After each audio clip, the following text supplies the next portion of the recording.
اور اللہ ہی کا خوف، اللہ ہی کی ذات کا تاثر دلوں میں اترے. اور جب یہ اتر جائے گا تو کیا ہوگا؟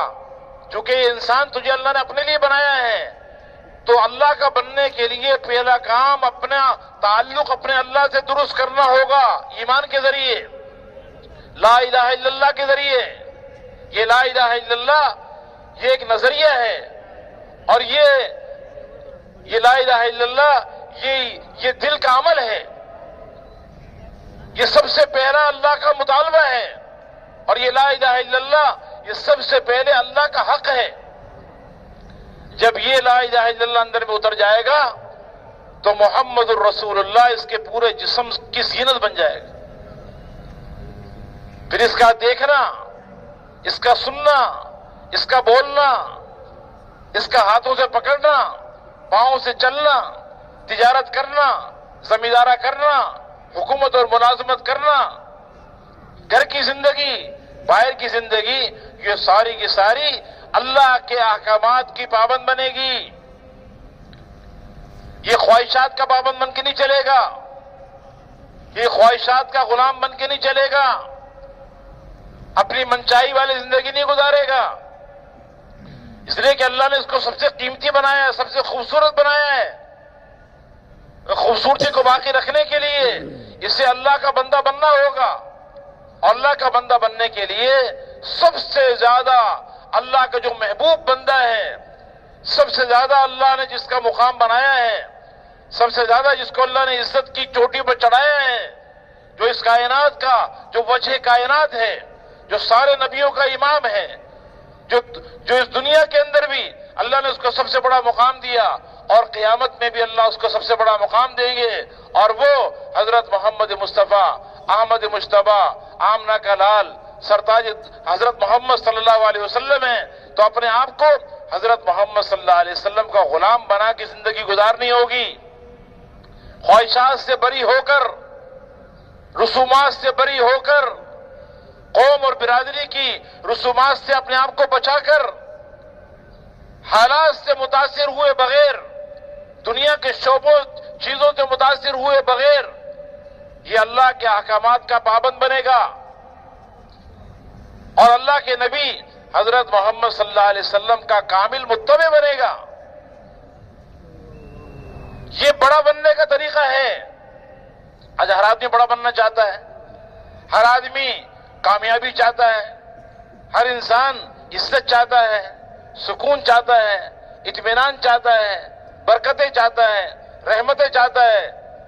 تو یہ ساری خیروں کا ذریعہ اپنے سارے وجود کو اللہ کا بندہ بنا کے چلانا ہے.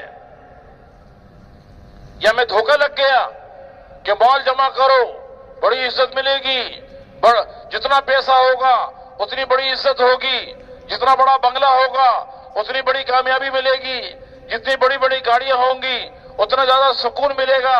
میرے محترم دوستو بزرگوں، یہ سارا دھوکہ ہی دھوکہ ہے، یہ سارا دھوکہ ہی دھوکہ ہے. قیمتی انسان جو بنتا ہے وہ اپنی باہر کی چیزوں سے نہیں بنتا. جو انسان کے باہر چیزیں ہیں، مال ہے، دولت ہے، گاڑیاں ہیں، بنگلے ہیں، سونا ہے، چاندی ہے، زمین ہے، آسمان ہے، ان چیزوں سے انسان قیمتی نہیں بنتا.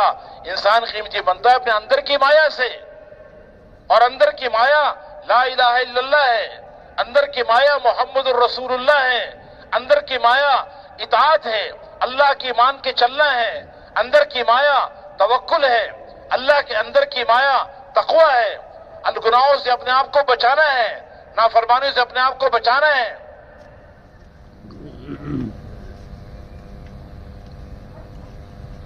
اندر کی مایا پاک دامنی ہے، عفت ہے، اندر کی مایا انابت ہے، اندر کی مایا جنت کا شوق ہے، جہنم کا خوف ہے، اندر کی مایا اللہ کے سامنے نماز میں خشوع خضوع کے ساتھ کھڑا ہونا ہے.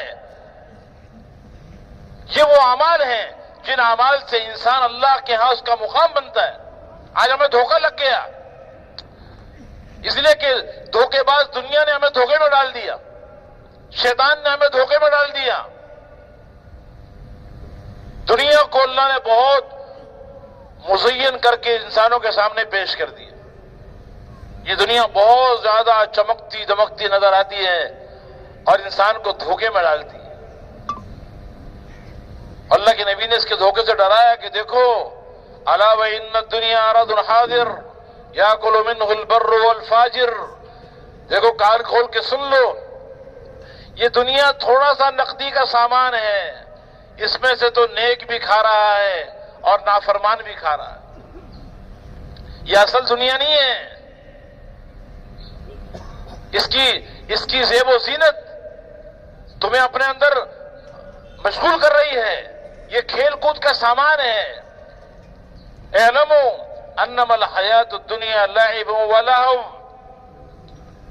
اس کا یقین دلوں میں اتار لو اور اس بات کو حقیقت میں جان لو کہ ساری دنیا اور جو کچھ اس کے اندر ہے یہ کھیل کود ہے، ظاہری زیب و زینت ہے.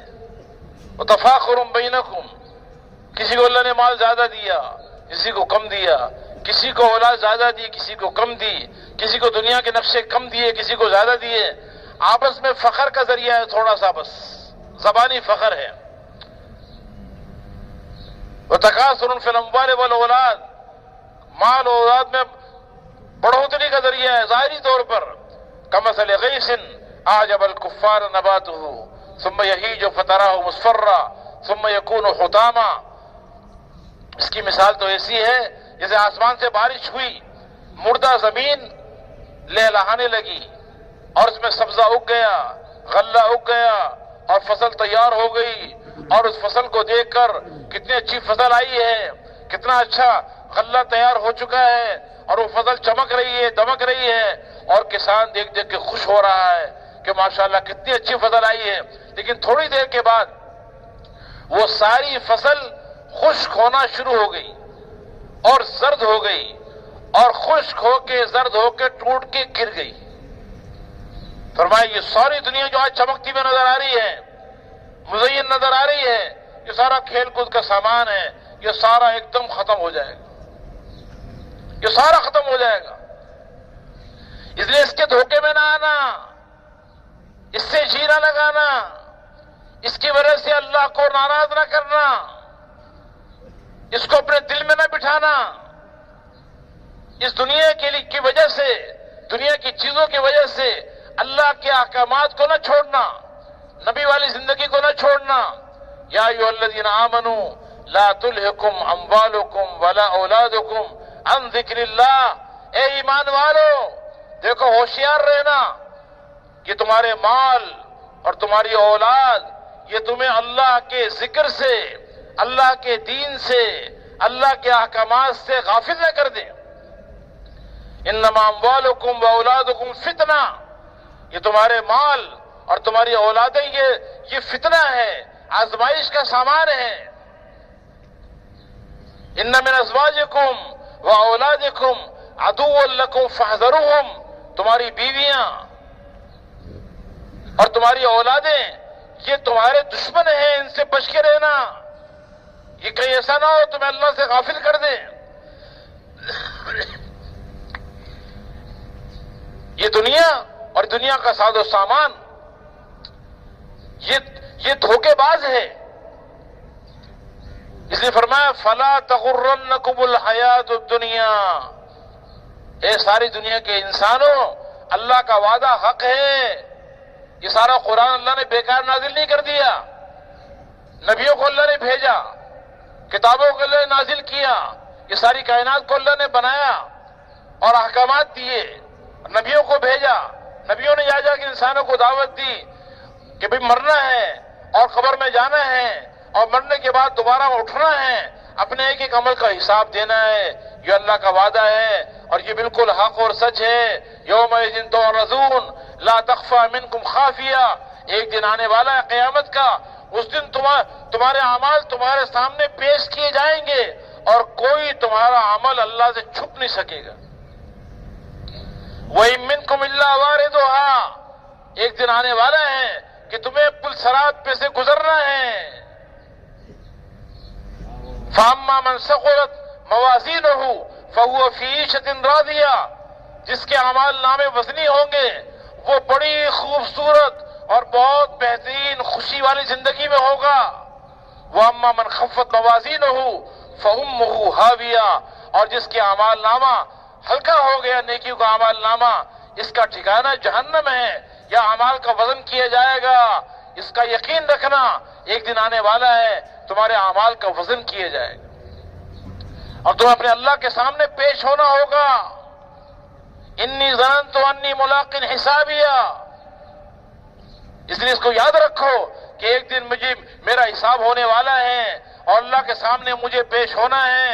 وَلِمَنْ خَافَ مَقَامَ رَبِّهِ جَنَّتَانِ، جو اس دنیا میں اپنے اللہ کے سامنے کھڑے ہونے سے ڈر گیا اس کو اللہ 2 جنتیں عطا فرمائے۔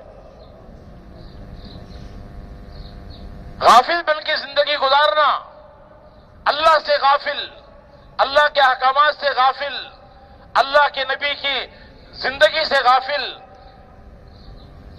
اور دنیا کی چیزوں میں مست ہو جانا اور اللہ کو بھول جانا، یہ ناکامی کا راستہ ہے، بربادی کا راستہ ہے۔ اس لیے فرمایا کہ دیکھو ہوشیاری سے زندگی گزارنا، یہ دنیا کا مال اور اسباب، دنیا کے سارے نقشے، یہاں کا دھن دولت اور یہ تمہاری بیویاں اور اولادیں اور دنیا کا سارا سامان، یہ تمہیں اللہ کے دین سے غافل نہ کر دے، تمہارا کاروبار یہ تمہیں اللہ کے دین سے غافل نہ کر دے۔